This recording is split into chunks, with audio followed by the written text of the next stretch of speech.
અમારે કોઈ કમલમ બનાવવા નથી.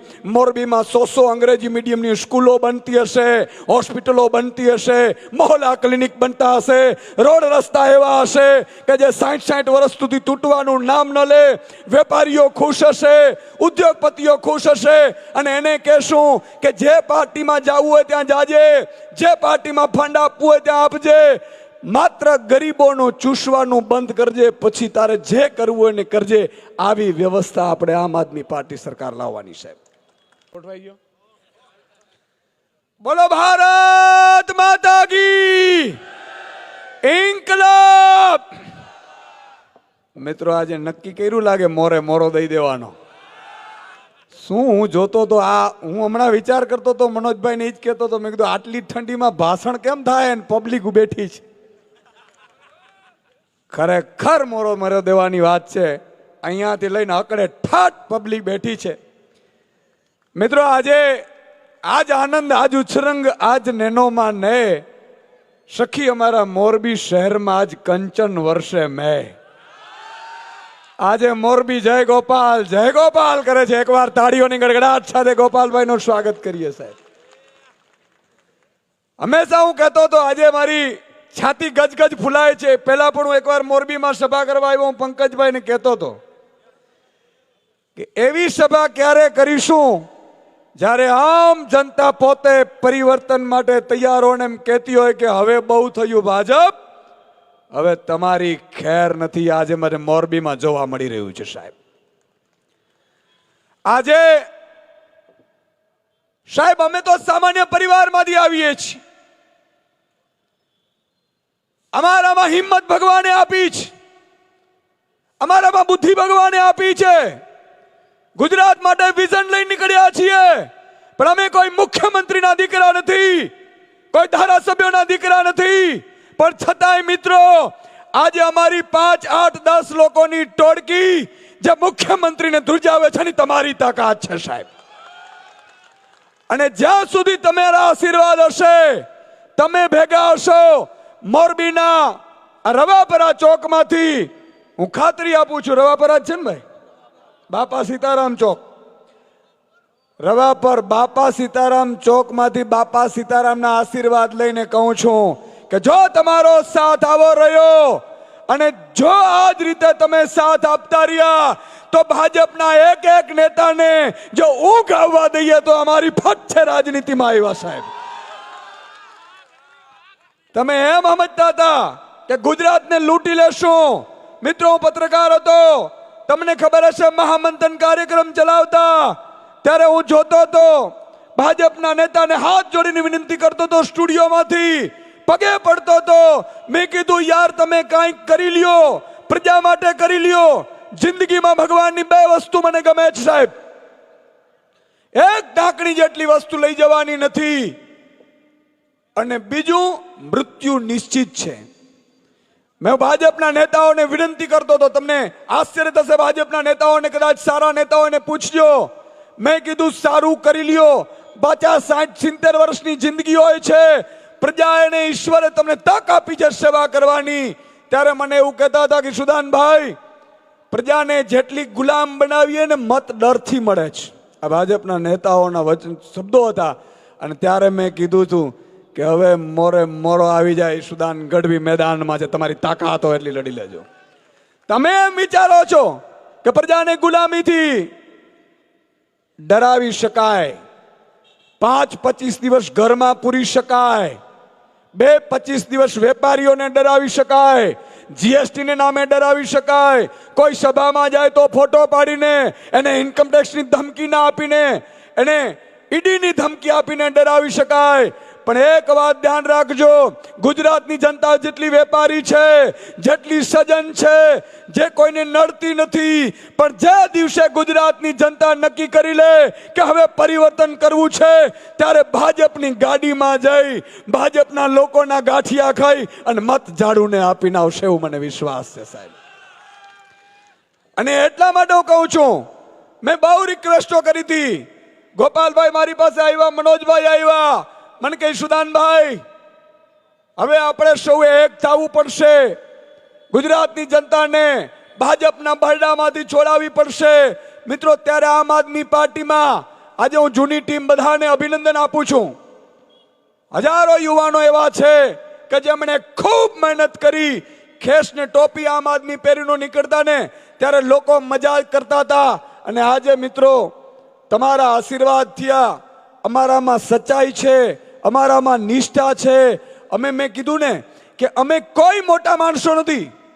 આજે ગોપાલ ઇટાલિયા સુરતમાં ભાડાના મકાનમાં રહે છે, છતાં અહીંયા હજારો યુવાનોની ઉમ્મીદ બેઠા છે. આ તાકાત તમારી શક્તિની છે, તમારા સાથની છે.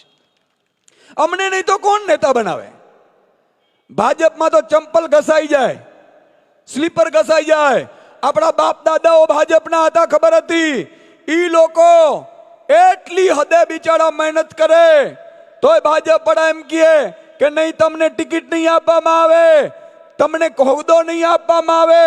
મિત્રો આજે અરવિંદ કેજરીવાલજીના આમ આદમી પાર્ટીએ નક્કી કર્યું, અને હું પણ આપને કહું છું કે બહુ થયું ભાજપ અને કોંગ્રેસની ગુલામી. કોંગ્રેસ ડૂબી ગયેલો સૂરજ છે, ભાજપ અસ્ત થવા તરફ જઈ રહ્યો સૂરજ છે, અને આમ આદમી પાર્ટી ઉગતો સૂરજ છે. અને તમે પોતે મેદાનમાં આવો, તમે ચૂંટણી લડો, અને તમે મેદાનમાં આવી અને સરકારી કામકાજમાં નેતાને અધિકારીઓને તમે કહો કે આમ કામ થશે. જો કામ નહીં કરીએ તો અમે વિસાવદરવાડી કરીશું. અહીંથી કહેવાની જરૂર છે સાહેબ તમારે. જ્યાં સુધી સાહેબ હંમેશા ભાજપની સામે કોણ લડી શકે? હું વારંવાર કહેતો હતો, ભાજપની સામે કોઈ ઉદ્યોગપતિ નહીં લડી શકે, ભાજપની સામે કોઈ મોટો ધંધાર્થી નહીં લડી શકે, ભાજપની સામે ગેલા પોચા નહીં લડી શકે. ભાજપની સામે અમારા જેવા યુવાનો જે ફકડ ગીરધારી છે ને એ જ લડી શકે. અમારું બગાડી હું લીએ? બોલો બોલો, અમારું બગાડી હું લીએ? અમારું કાંઈ બગાડી નથી શકતું. ઈડી વાળાને કહું છું કે તારા બાપમાં તાકાત હોય તો અમારા ઘરે રેડ પાર, તમને ખબર પડે કે અમારા ઘરમાં હું છે. ઈડી વાળાને કહીએ છીએ, ઇન્કમ ટેક્સ વાળાને કહીએ છીએ, ભાજપ પાસે 3 જ હથિયાર છે: ઈડી, ઇન્કમ ટેક્સ અને પોલીસ. મિત્રો પોલીસ થી કે એના કાનૂન થી અમે ડરવા વાળા નથી. શું કામ? કોઈ પણ ગુનો કરો, પોલીસ ફસાવે, ખોટા કેસમાં ફસાવે તો 90 દિવસમાં જેલ થાય, 90 દિવસથી ઉપર જેલ ન થાય. ઈડી ને ઇન્કમ ટેક્સ ના ધંધા નથી કરતા અમે. મને ઘણા બધા નેતા કહેવા આવે, ઈશુદાનભાઈ આ ધંધો કરો. મેં કીધું ધંધા કરવા તો અહીંયા હું કામ આવીએ ભાઈ? અમારું બરોબર સેટ હતું. આજે પોલીસ કોન્સ્ટેબલની નોકરીમાં મિત્રો 15 લાખ ફોર્મ ભરાય છે, ત્યારે ઈ વખતે ગોપાલ ઇટાલિયા જેવો માણસ, નવયુવાન, ચાલુ નોકરીમાં મુખ્યમંત્રીને કહી દે કે આમ થાય. એ આ લોકો છીએ અમે. તમે વિચાર કરો, એની હિંમતને દાદ આપવી પડે. આજે તમારી વચ્ચે બેઠો છે અને ગુજરાતની જનતાને કહેવા માંગે છે, નવયુવાને કહેવા માંગે છે, નવયુવાનોને કે આવો, છોડો ભાજપની ગુલામી, આમ આદમી પાર્ટી સાથે જોઈન્ટ થાવ, તમે ચૂંટણી લડો ને તમે નેતૃત્વ કરો. આ અમે ઈચ્છીએ છીએ ને એટલા માટે રાજનીતિમાં આવ્યા છીએ. મિત્રો એક એક નવયુવાનને આપણે આજે 18,000 ગામડા છે, 6,000 વોર્ડ છે, 12,000 ઉમેદવારો ઉભા રાખવાના છે તાલુકા, જિલ્લા, મહાનગરપાલિકામાં. આપણે કહેવા માંગીએ છીએ કે જો તમારામાં હિંમત હોય, તમારામાં તાકાત હોય, લડવાની શક્તિ હોય તો આમ આદમી પાર્ટીના દરવાજા ખુલ્લા છે. પણ શરત ઈ જ છે, એક જ શરત છે: આમ આદમી પાર્ટી જોઈન કરી શકશો, પણ માયકા ગલાઓની તાકાત નથી કે આમ આદમી પાર્ટીમાં રહી ટકી શકે સાહેબ. એના માટે તો જેની જનનીએ 1.25 શેર સૂંઢ ખાઈને જન્મ દીધો હોય ને એ જ મર્દના ફાળિયા આમ આદમી ના રહી શકે. તમે જોતા હો તો કેટલા લોકો આમ આદમી પાર્ટીમાં આવ્યા. ઘણા લોકો બિચારા રહી શક્યા, ઘણા ન રહી શક્યા. પણ હું આપણે કહેવા માંગુ છું, આજે ગુજરાતની જનતા આમ આદમી પાર્ટીના નવયુવાનો પર ઉમ્મીદની નજરથી જોઈ રહી છે. અને એટલા માટે આપણે હંમેશા એક થઈ અને આપણે કામ કરવાનું છે. એક વાત હું આપને કહેવા માંગીશ મિત્રો, અહીંયા મોરબીમાં પંકજભાઈને હું પૂછતો હતો, પંકજભાઈ મને કહેતા હતા, મને કે સાહેબ અહીંયા ઉદ્યોગોને ખતમ કરી નાખ્યા, રોડ રસ્તા ગટરના પાણી, આજે પણ એની સમસ્યાઓ છે. અહીંના નેતાઓ પોતાના ઘર ભરે છે. અને હમણાં જ તમે જોયું હશે, આ વેપારીઓના, મધ્યમ વર્ગના, મિડલ ક્લાસના રૂપિયામાંથી ગાયો જે કતલખાને મોકલવામાં આવે છે ઈ કંપનીઓના ફંડમાંથી ભાજપે અહીંયા કમલમ બનાવ્યું. કેટલા લોકોએ કમલમ જોયું? હાથ ઊંચો કરો એટલે મને ખબર પડે. કમલમ કેટલાએ જોયું ભાઈ? નથી જોયું ને? જોતાય નહીં, જવાય નહીં. આમાં ન જવાય. કમલમમાં જાઓ તમે, ખાલી ભૂલથી જાજો કમલમમાં. મોરબીમાં કમલમ બન્યું હશે, તમે કમલમની દિવાલ સામે જોશો તો માં ગાય માતા ચીસ પાડતી હશે. ઈ કહેતી હશે કે ભાઈઓ મને આમાંથી બહાર કાઢો. આ ભાજપે ગાયના કતલખાના કરતી કંપનીઓમાંથી ફંડ મળેલું છે ને એનો કમલમ બનાવેલું છે. અને ભાજપના નેતાઓ હા મોટી મોટી ફાંદો લઈને નીકળે, જાણે કેટલું હજી લૂંટવાનું બાકી હશે. આ તો હારું થયું ભગવાને મેં કીધું ને કે બે વસ્તુ કરી. એક, ટાંકણી જેટલી વસ્તુ લઈ નથી જવાની, અને બીજું, મૃત્યુ નિશ્ચિત છે. મને ક્યારેક વિચાર આવે, હું ગોપાલભાઈ ગાડીમાં આવતા હતા, મેં ગોપાલભાઈને કીધું, હારું થયું ભગવાન કઈ લઈ નથી દેવા દેતા, નહીં તો કદાચ ઉપર લઈ જવા દેતા હોત તો ભાજપ વાળા ફાર્મ હાઉસ ઉપાડો તો હાલો મારે ઉપર લઈ જવાનો, અહીંયા ગળદી કરત. અને સાહેબ એટલી સંપત્તિ ભેગી કરી. મને હમણાં મધ્યમ વર્ગ કહેતા હતા, મિત્રો આજુ આપણું સપનું છે. હું આજે માતા બહેન દીકરીઓ અહીંયા બેઠી છે, સોશિયલ મીડિયાથી લાખો મહિલાઓ બહેનો માતા દીકરીઓ સાંભળી રહી હશે. એને હું કહેવા માંગુ છું કે આમ આદમી પાર્ટીની સરકાર આવશે તો દરેક મહિલાના ખાતામાં દર મહિને એક મેસેજ આવશે 1 થી 5 ટુઈ ટુઈ ટુઈ. કેવો મેસેજ આવશે? બોલો એટલે મને ખબર પડે. હું એટલે ચેક કરું છું કે તમને ઠંડી લાગી નથી ગઈ ને પાછી.